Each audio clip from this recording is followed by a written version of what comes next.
Hey guys, me again. Well, let's start this one. Okay, summer days, you know how they go. This one is a smoker. Man, it's 32 degrees outside right now, and as you can tell by my voice, a little bit smoky outside from those wildfires. Well, this is going to be just a little quick one for you today. Um, I want to talk about the not necessarily youth of today, but the younger adults of today. So I was doing a trip the other day, picking up some stuff, and I had to fuel up the car. And just being me, I talk to friggin' everybody. You know how it is. So I was talking to this gas attendant, probably around 21 years old or so, and we got just talking about what we really needed to do today. What was political, what we needed, and what would be the financial goals of the world, kind of thing. Like where would they go? And a crazy thought occurred to me. If we break it down, excuse me, if we break it down, what is the thing we really need to invest in? So take out all the sugarcoating and everything else and just think, what is the thing that we should be investing in?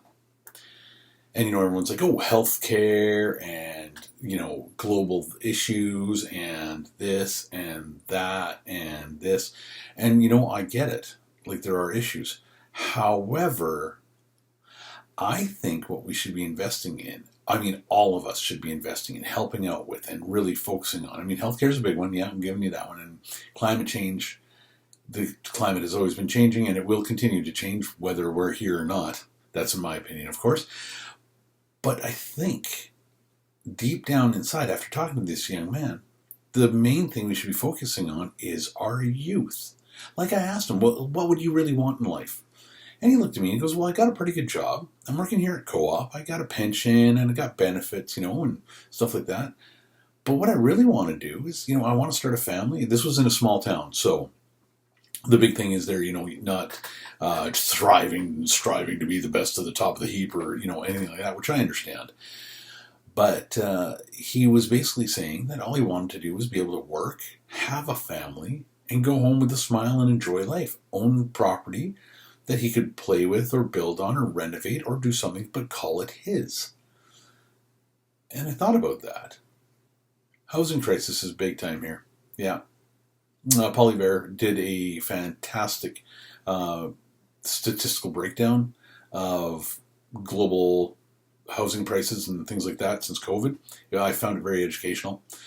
But realistically, housing prices are going through the roof in the cities, and out here in the country, you can still buy a really nice house for 250 grand. But that's a lot of money. And if these guys are barely making enough just to buy a car, how the hell are they going to make enough to buy a house? So I don't know, and I'm politically motivated. Don't get me wrong, I like politics. I love Canada. I love Canadians. I was born in Vancouver. I've been all across this beautiful country of ours. I've seen amazing things. And realistically, Canada should be for Canadians. And that doesn't mean Canadians born here or Canadians imported here, but people who come to Canada to be Canada. When our forefathers came to Canada, we left all our opinions and hates behind us and strived for the goals and the hopes of the future. And in those hopes, they would farm land, and that land would be farmed to feed their family, where they had a lot of kids.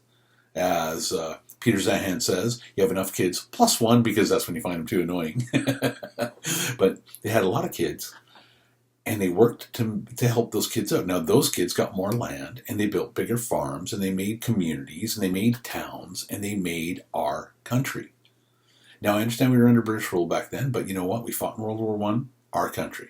Fought World War II, our country. Fought in Korea, our country. A lot of us fought in the sandbox. A lot of us fought in Europe. But you know what? Canada. Let's forget about helping the world and just be Canadian. But because being Canadian helps the world. Let's forget about environmental this, environmental that for Canada. We're just a small population in a big-ass country. why don't we worry about global issues, like global climate?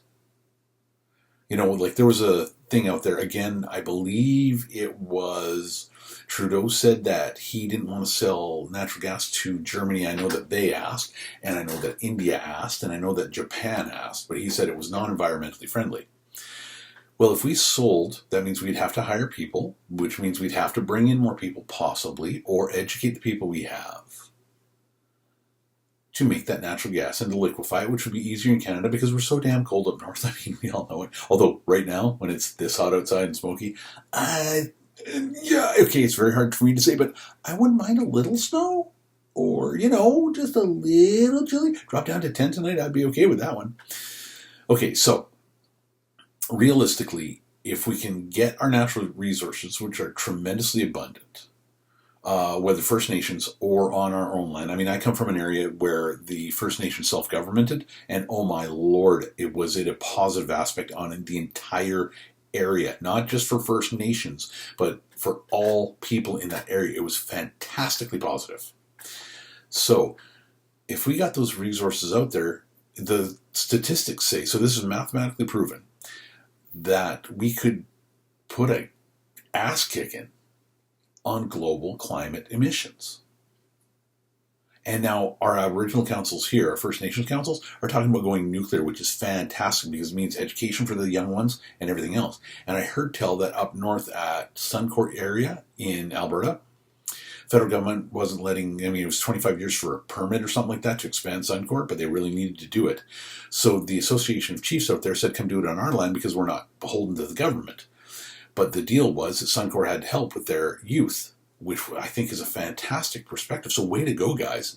Go for it. Because they want Suncor to help pay to get their youth educated to work for Suncor. I mean, that is an investment that no one can deny. So, I think, smile. Because that's what makes us, us. Be Canadian. That doesn't mean let your heritage go. Embrace your heritage. Share your heritage with other people. No hates. Get rid of the hates. We are not a hateful country. If you're hateful, don't be here. I know we all have bad days. I know we all have great days. But I hope and pray the great days outweigh the bad days for you. All right, so just give it some thought. Give me some comments.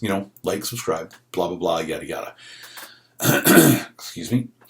But realistically, just give it some thought and give me some comments on what you think about just focusing funding on youth. And I'm not talking education and this and that. I'm talking maybe tit for tat education in universities.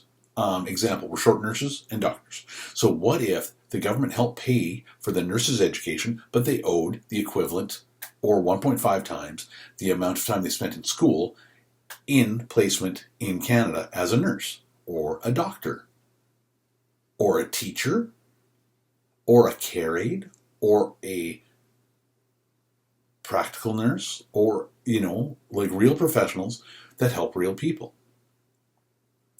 Also, it's like maybe BHP will come and say, okay, let's help pay with these engineers so that mom and dad, who have no money now because it's so friggin' expensive to live, can put their kids into university. Again, you come to work for us. So that, in turn, gives that person real time, real experience without a huge debt load to worry about. Might give them a leg up in our Canadian society.